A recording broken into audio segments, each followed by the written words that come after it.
हाय, नमस्कार. प्रवीण काळे. 28 सप्टेंबर 2025चा रविवार उलटून 29 सप्टेंबरचा सोमवार लागलेला. कारण भारत पाकिस्तान मॅच बघून आत्ताच पुन्हा रात्रीच्या वेळेस बसलो. थोडा एनर्जेटिक झालेलो, कारण एशिया कपवर विशेषतः पाकिस्तानवर मात देऊन आपले नाव कोरले गेलेले, म्हणून उत्साहाने बसलो. आजच्या लोकरंगातील गिरीश कुबेरांचा अन्यथा स्नेहचित्र सदरातील महान विभूती अनिल काकोडकरवर वाचून पुन्हा नवीन गवसलेले अणुदिनी अणुन तापे या लेखकाने काकोडकर हे अणुशास्त्रज्ञ असूनही तापत नसलेले म्हणून अणुन तापे असा त्यांचा उल्लेख केलेला. आणि वाचता वाचता काकोडकरांच्या आधीच्या पिढीबद्दल व शिरीष कुबेर ही माझ्या मागच्या पिढीची व आत्ता माझीही पिढी सरत चालली म्हणून लेखात उल्लेख असलेला. It's not about destination, it's the journey. गंतव्यस्थानी पोचण्यापेक्षा खरा आनंद प्रवासात असतो असं उल्लेख झालेला. आधीच्या पिढीने अनुभवलेला म्हणून सांगितलेलं व आत्ताच्या पिढीला तो आनंद अनुभवता येत नाही म्हणून उल्लेख केलेला. परंतु मी स्वतःला अपवाद म्हणून माझ्या गंतव्यस्थानापेक्षा माझ्या प्रवासातील आनंद शोधलेला. तो शोधताना अतीव समाधान मिळवत गेलेलो. परंतु काकोडकर शास्त्रज्ञ थोर असूनही सहृदयी कसे आहे असा मनाला प्रश्न पडला. परंतु या नामांकित व्यक्तिमत्वामुळे अधिक प्रभावित होऊन हा लेख सादर कराव्यास घेतला. ऐकूया मग लेख अणुदिनी अणुन तापे. लेखक गिरीश कुबेर, अभिवाचक प्रवीण काळे. आज 30 वर्ष झाली असतील बघतोय, पण अनिल काकोडकर होते तसेच आहेत. म्हणजे शारीरिक अर्थानं नाही, स्वभाव, वागणं, बोलणं वगैरे अंगानं. मी विज्ञान तंत्रज्ञान विषयातली बातमीदारी करायला सुरुवात केली तेव्हा, म्हणजे 1995-96 नंतर भाभा अणुशक्ती केंद्रात नियमित जाणं व्हायचं. एक ग्रुप तयार झाला होता आमचा. श्रीनिवास लक्ष्मण हा टाइम्स ऑफ इंडियाचा, UNIचा मृत्युंजय बोस वगैरे आम्ही तिघे चौघे BRCच्या गेस्ट हाऊसमध्ये दिवस असायचो. आमच्या त्या ग्रुपला न्यूक्लिअर क्लब असं नाव मिळालं होतं. या ग्रुपसाठी 2 जण हक्काचे होते. एक डॉक्टर काकोडकर आणि दुसरे अब्दुल कलाम. कलामांचं राष्ट्रपती होणं वगैरे खूप दूर होतं. काकोडकर आणि कलाम यांच्यातला समान गुण म्हणजे कमालीचा साधेपणा. त्यांच्या आधीचे श्रीनिवासन, PK अय्यंगार किंवा R चिदंबरम हे या दोघांइतके मोकळे नव्हते. अणुऊर्जेतलं तुम्हाला काय कळतंय असा चिदंबरम यांचा आविर्भाव. बाकीचे 2 तसे लांब राहायचे. पण या दोघांचं तसं नव्हतं. अगदी गुंतागुंतीचा विषयही समजावून सांगायचे. त्यामुळे संबंध इतके अनौपचारिक आणि छान होते की कलामांचं विंग्स ऑफ फायर आलं तेव्हा या दोघांच्या उपस्थितीत त्या गेस्ट हाऊसवर आम्ही ते साजरं केलं. त्या पुस्तकाची ताजी प्रत कलामांनी प्रेमानं स्वसाक्षरी आम्हा सगळ्यांना दिली. नंतर बातमीदारी संपली आणि भाभा केंद्रात जाणं तसं कमी झालं. कलामही राष्ट्रपती झाल्यानंतर या सगळ्याला दुरावली. पण काकोडकरांशी संपर्क कायम आहे. एकतर ठाण्याला दोघांची घरं जवळ आणि काही ना काही कार्यक्रमाच्या निमित्तानं त्यांचा संपर्क अजूनही होतो. त्यामुळेच हे मत अधिकारानं मांडता येतं आहे. काकोडकर आहे तसेच आहेत.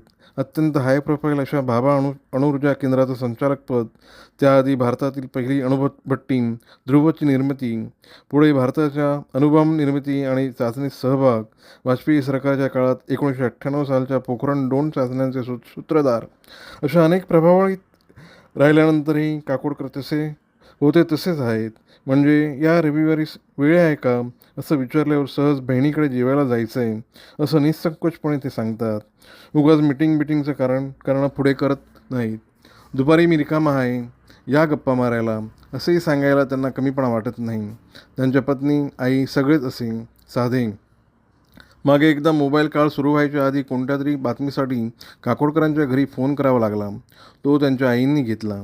कोण बोलतंय वगैरे चौकशीनंतर त्यांना काही लेख वगैरे वाचल्याचं आठवत होतं चक्क. असं 2-3दा तरी झालं असावं. काकोडकरांचा परिचय झाला तेव्हा मी नुकताच गोव्यातनं मुंबईत परतलो होतो. स्टेट बँकेचे माजी चेअरमन PG काकोडकर, झालंच तर खासदार पुरुषोत्तम काकोडकर वगैरे अन्य काकोडकर गोव्यात परिचयाचे झालेले, ते तिथले. त्यामुळे हे काकोडकरही गोव्याचेच असं मी मानून चाललो. पण काकोडकरांचं आजोळ मध्य प्रदेशातल्या बडवानींचं, वडील अर्थातच गोव्याचे. काकोडकरांची आई वर्ध्याला महिलाश्रमात शिकवायच्या आणि वडील गांधी चळवळीत आणि नंतर गोवामुक्ती लढत होते. पोर्तुगीजांनी त्यांना पकडून आपल्या मायदेशात पाठवून दिलं. मग काकोडकर आईबरोबर आजोळीस गेले. आईनं त्याकाळी बडवानी नामक गावात चक्क शाळा चालवली. गाव जेमतेम 25,000 वस्तीचं. आई स्वतः सुरू केलेल्या शाळेत शिकवायची. काकोडकरांची पहिली शाळा तीच. त्यांच्या तोंडून पहिल्यांदा ही कथा ऐकली त्यावेळेपर्यंत, म्हणजे 2001पर्यंत तरी ही शाळा सुरू होती. वेळ असेल तर काकोडकरांना त्या काळाविषयी बोलताना ऐकायचं आणि पाहायचंही. हलकंसं हसत हे इतिहासात जातात.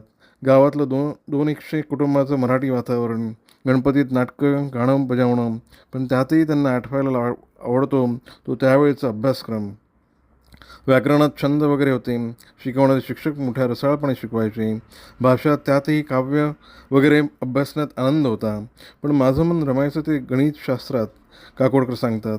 त्यावेळी महाराष्ट्रात SSCचे निकाल आधी लागत. काकोडकर मध्य प्रदेशातले, त्यामुळे मुंबईत आल्यावर ॲडमिशनचा प्रश्न आला.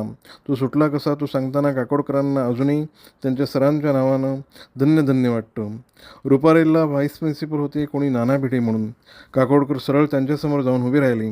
त्यांनी सगळं ऐकून घेतलं आणि म्हणाले, ॲडमिशन देईन, पण SSCला फर्स्ट क्लास मिळण्याची गॅरंटी हवी. ती काकोडकरांनी अर्थातच दिली. ही 1959 सालची गोष्ट. या भिडे सरांनीच पुढे इंटरनंतर BSc काय करतोस, इंजिनिअरिंगला जा असं सांगून चक्क त्यांचा फॉर्मच भरून टाकला. तेव्हा इंजिनिअरिंगला मान असे. कॉलेजातच मोठमोठ्या कंपन्या चांगल्या विद्यार्थ्यांना भरती करून टाकत. काकोडकरांचे अनेक मित्र अशा वेगवेगळ्या कंपन्यात गेले. पण काकोडकरांना खुणावत होती BRCची तरुण अभियंत्यांसाठीची जाहिरात. पण खाजगी की सरकारी या गोंधळात जरा उशीर झाला आणि BRCत जायचं राहूनच गेलं. शेवटी त्यांच्या मनाचा निर्णय झाला आणि गेले ते तिकडे. मुदत उलटून गेली. त्यामुळे संबंधित अधिकारी वैतागला त्यांच्यावर. काकोडकर परत निघणारच होते संधी गेली असं समजून. पण त्या अधिकाऱ्याने काकोडकरांची गुणपत्रिका वगैरे पाहिली आणि लगेच त्यांच्या मुलाखतीची व्यवस्था केली. 1964 साल. काकोडकर भाभा अणुसंशोधन केंद्रात उमेदवारीसाठी दाखल झाले. त्यानंतर जवळपास 3 दशकांनी त्याच संस्थेचं संचालकपद त्यांच्याकडे चालून आलं. हे सगळं जणू काही दुसऱ्याच्या आयुष्यात घडलेलं असावं इतक्या तटस्थपणे काकोडकर सांगतात. एकदा एका दिवाळी अंकासाठी त्यांची मी सविस्तर मुलाखत घेतली. त्यावेळी त्यांची ही गोष्ट ऐकणं थरारक वाटलं. मुलाखत घेतली तो काळ 1991 नंतरच्या आर्थिक सुधारणांचा. खाजगीकरणाचे वारे जोरात वाहू लागले होते. तेव्हा सरकारी आस्थापनात सेवा करण्याचा निर्णय घेतलात, पण आता घ्याल का असा माझा प्रश्न होता. काकोडकर हो म्हणतात. पण त्याचं कारण राष्ट्र उभारणी, स्वदेशी छापाचं नाही. त्यांना मुळात जायचं होतं विज्ञान शाखेत. डिझायनिंगची आवड, पण गेले इंजिनिअरिंगला. तेव्हा एक गोष्ट मनाविरुद्ध घडल्यानंतर पुन्हा एकदा तसं करण्याचा धोका त्यांना पत्करायचा नव्हता. खाजगीत गेलो तर मनासारखं काम करायला मिळेल की नाही अशी काळजी त्यांना होती. ते ठीक, पण पैशाचं काय? पैसा हवाच, पण पैसे जास्त मिळत आहेत म्हणून मन मारून जगणं मला मान्य नाही. आता जाणवतं असा विचार करणारे काकोडकर एकटे नव्हते तेव्हा. स्वातंत्र्यानंतर पहिल्या पिढीतल्या उच्च शिक्षितांना आपल्या देशात खूप काही होऊ शकतं अशी स्वप्न दाखवणारे राज्यकर्ते होते, शासक होते, संस्था आकाराला येत होत्या. या तरुण बुद्धिमंतांच्या कर्तृत्वाला आव्हान देत होत्या. ती आव्हानं पेलण्याची त्या पिढीची इच्छा होती आणि ती इच्छापूर्ती करू देणारी व्यवस्था तेव्हा होती. आमची पिढी त्यानंतरच्या काळातली. पण त्या काळातल्यांच्या कार्यकर्तृत्वाच्या कथा ऐकताना अमेरिकी तत्त्वज्ञान राल्फ इमर्सन याचं एक वाक्य आठवतं. It's not about the destination, it's the journey. गंतव्यस्थळी पोचण्यापेक्षा खरा आनंद प्रवासात असतो. काकोडकरांच्या पिढीला प्रवासाचा आनंद मनमुराद मिळाला. नंतरच्या आमच्या त्या पुढच्या पिढीची पंचायत अशी की प्रवासही बोंबलला आणि गंतव्यस्थान आणखी पुढे गेलं. तर असो, त्यामुळे काकोडकरांसारख्यांना परदेशी जायची गरज नाही वाटली कधी. त्यांना एकदा विचारलं होतं इंग्लंड अमेरिकेत जावंसं नाही वाटलं कधी ते. त्यावेळी कोणत्या तरी परदेशी संस्थेशी देशाशी असलेल्या कराराचा भाग म्हणून BRCतल्या शिकाऊ अभियंत्यांना परदेशवारीची संधी दिली जायची. तशी एकदा कधीतरी काकोडकरांनाही विचारणा झाली. पण त्यांचं म्हणणं होतं, काही शिकायला मिळणार असेल तर ठीक, उगीच चर्चा परिसंवादासाठी जायची काही माझी इच्छा नाही. तर त्यावेळचा जो कोणी अधिकारी होता तो काकोडकरांना म्हणाला, शिकण्यासाठी आपल्या विद्यार्थ्यांना परदेशात पाठवण्याचं धोरण नाही. त्यावर काकोडकरांचं उत्तर होतं, मग धोरण बदला. ते बदलायला 4-5 वर्षं लागली असतील. त्यावेळी एका विषयावरच्या MScसाठी काकोडकरांना पाठवण्याचा निर्णय व्यवस्थापनानं घेतला. काकोडकर आजही त्यावेळच्या त्यांच्या शिक्षकाविषयी मोठ्या अभिमानाने बोलतात. डॉक्टर सुब्रमण्यम म्हणून कोणीतरी शास्त्रज्ञ होते. त्यांनी काकोडकर सोडून सगळ्यांना काही ना काही विचारलं नाही. त्यांनी नाराज काकोडकरांना ते म्हणाले, तुझ्याकडे काय कामगिरी द्यायची याचा निर्णय मी आधीच घेतला आहे. त्याप्रमाणे एक विशिष्ट उपकरण आणि सामग्री त्यांनी काकोडकरांना बनवायला सांगितली. पण त्यासाठी आवश्यक कोणतीही मदत मात्र द्यायला साफ नकार दिला. काकोडकर आणखीनच रागावले, कारण ही कामगिरी काकोडकरांना एखादी पूर्ण करावी लागणार होती. म्हणजे त्या वस्तूचं डिझाईन, नंतर ओतकाम वगैरे सर्व काही स्वतःच करायचं. ते त्यांनी केलं. काकोडकर ते दाखवायला डॉक्टर सुब्रमण्यम यांच्याकडे गेले. त्यांनी ते पाहिलं आणि काकोडकरांना विचारलं, आता ते आपल्याला पुन्हा बनवायचे, तुला मदतीला हाताखाली किती माणसं हवीत? आता त्याची काय गरज, मी एकटा बनवू शकतोय. काकोडकर उत्तरले. त्यावर डॉक्टर सुब्रमण्यम त्यांना म्हणाले, आता हे जे तू तुझ्या हाताने बनवलं आहेस ते कसं बनतं, त्यातल्या अडचणी काय वगैरे सर्व आता तुला कळलं. ते तुला जमायच्या आधी इतरांना मदतीला दिलं असतं आणि त्यात जर काही अडचणी आल्या असत्या तर त्यांच्या शंकांचं निरसन तुला करता आलं नसतं. तसं होणं बरोबर नाही. जे तयार करायचं ते इंजिनियरलाच माहिती नसेल तर तो ते इतरांकडून कसं काय करून घेईल. हे त्यांचं शिकणं पुढे BRCत कामाला आलं. पहिली अणुभट्टी जन्माला येताना तिच्या डिझाईनपासनं सगळं काही काकोडकरांना करायला मिळालं. त्यावेळच्या अभियंत्यांना असं काही करता येईल यावर विश्वास नव्हता. साधारण 5-1 वर्ष लागली सगळं काम पूर्ण व्हायला. पण त्यामुळे देशातली पहिली संपूर्ण भारतीय बनावटीची ध्रुव ही अणुभट्टी त्यातनं उभी राहिली. त्यावेळी काकोडकर जेमतेम 30शीत होती. पुढे अर्थातच 1974च्या इंदिरा गांधीच्या काळातल्या पहिल्या पोखरण चाचण्या आणि त्यानंतर 1998 साली अटल बिहारी वाजपेयींनी घडवून आणलेलं पोखरण-2 या दोन्हीत त्यांचा लक्षणीय वाटा होता. पोखरण-2 जेव्हा घडलं तेव्हा मी लंडनमध्ये होतो, गार्डीनमध्ये. काकोडकरांना ओळखत होतो त्याचा आणि त्याहीपेक्षा मूळच्या न्यूक्लिअर क्लबचा सदस्य असल्यानं बरंच काही लिहिता आलं. भारतात परतल्यानंतर बातमीदारी सुरू झाली. जैतापूर प्रकल्पाच्या निमित्तानं खूपदा चर्चा झाली काकोडकरांशी. ते समर्थक होते या प्रकल्पाचे. मी टीका करत होतो. माझा आक्षेप ऊर्जेविषयी नव्हता, तर फ्रान्सच्या अरेवा या डब्यात गेलेल्या कंपनीस हा प्रकल्प द्यायचा विरोध होता. या काळात काकोडकरांची अनेकदा भेट व्हायची, पण एकदाही कधी त्यांनी तुझी भूमिका चुकीची आहे वगैरे असं म्हटलं नाही. ते फक्त प्रकल्पाचं महत्त्व सांगायचे, अगदी शांतपणे. ते सगळे विषय बातम्या लेखात वगैरे आले. पण एकदा एका मुलाखतीत त्यांना मी अणुऊर्जा प्रदूषण याबाबत काही विचारलं, कारण सर्वसामान्यांच्या मनात याचीच तर भीती असते. त्यात चेर्नोबिल, फुकुशिमा वगैरे उदाहरणं असतातच. तो मुद्दाही होता, पण त्यावर काकोडकरांचं उत्तर भारी होतं. Girish, don't forget, poverty is the biggest pollutant. म्हणजे दारिद्र्य हेच सर्वात मोठं प्रदूषक. अगदी सुभाषणाचा दर्जा मिळेल असं विधान. ती मुलाखत त्यावेळी टाइम्स ऑफ इंडियानं तशी छापली. लोकसत्तात आल्यावर तर काकोडकर हक्काचे झाले. अनेक विषयांवरच्या कार्यक्रमात ते सहभागी होतात. एकदा म्हणाले, सध्या सगळे ते ITत वगैरे जात आहेत, पण देश म्हणून आपलं खूप नुकसान आहे त्यात. कसं विचारल्यावर काकोडकरांचं स्पष्टीकरण विचार करण्यासारखं होतं. सगळे अप्लाइडकडे जात आहेत. शुद्ध विज्ञानात रमणारे, त्यात क्षेत्रात संशोधन अध्यापन करणारे कुठं आहेत?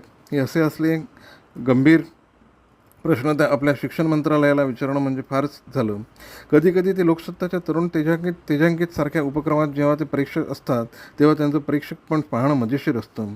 म्हणजे विज्ञान संशोधनातल्या एखादी जी प्रवेशिका असेल तर काकोडकर प्रवेशिका भरणारा ज्या संस्थेत असतो तिच्या प्रमुखालाच थेट फोन करतात. म्हणजे कधी टाटा मूलभूत संस्था किंवा बंगलोरची विज्ञान संशोधन किंवा आणखी एखादी. तो प्रमुख काकोडकरांचा फोन म्हटल्यावर जरा गडबडतो. मग त्याला हे कारण सांगतात, वर बजावतात, अमुकचं काम कसं आहे तपासून सांग, वाट बघतोय, पुरस्कारासाठी त्याचा विचार करायचा आहे. मग त्याचं संशोधन कशात आहे, तो काय करतोय, त्याचा उपयोग काय वगैरे सगळी सविस्तर चौकशी करतात. ती व्यक्ती पुरस्कार देण्यायोग्य आहे किंवा नाही त्याचा निर्णय या सगळ्या उपद्व्यापानंतर मग. विज्ञानात मुरलेल्या माणसाचं हे असं असतं. पण अशा माणसावर जेव्हा केंद्रातल्या संबंधित खात्याच्या मंत्री भलताच आरोप करतात तेव्हा काकोडकर सारख्यांची प्रतिक्रिया काय असते? त्यातही त्या मंत्रींबाईंची शैक्षणिक पात्रता पदवीपर्यंतची नसते तेव्हा काकोडकर काय करतात? ते मुंबईतल्या IIT सारख्या संस्थेच्या संचालक मंडळाचा राजीनामा देतात. मंत्रींबाई आणि त्यांच्या मर्जीतली मंडळी जेव्हा 2-3 तासात 3 डझनाहून अधिक गुणवंतांच्या मुलाखती उरकून महत्त्वाच्या पदांवरच्या व्यक्तींच्या नियुक्त्या करतात आणि काकोडकरांवर एखाद्या नावासाठी आग्रह धरल्याचा आरोप करतात, तेव्हा अभ्यासू वगैरे काकोडकरांना पायउतार होण्याशिवाय पर्याय नसतो. त्यानंतर किती वेळा काकोडकरांना त्या वादाविषयी विचारलं, ते हसतात, विषय बदलतात. अणुक्षेत्राला वाहून घेतलेला हा उच्च कोटीचा अभियंता ज्वालाघरही क्षेत्रात आयुष्य घालवूनही अजिबात तापत नाही. म्हणून म्हटलं, काकोडकर आहेत तसेच आहेत. धन्यवाद.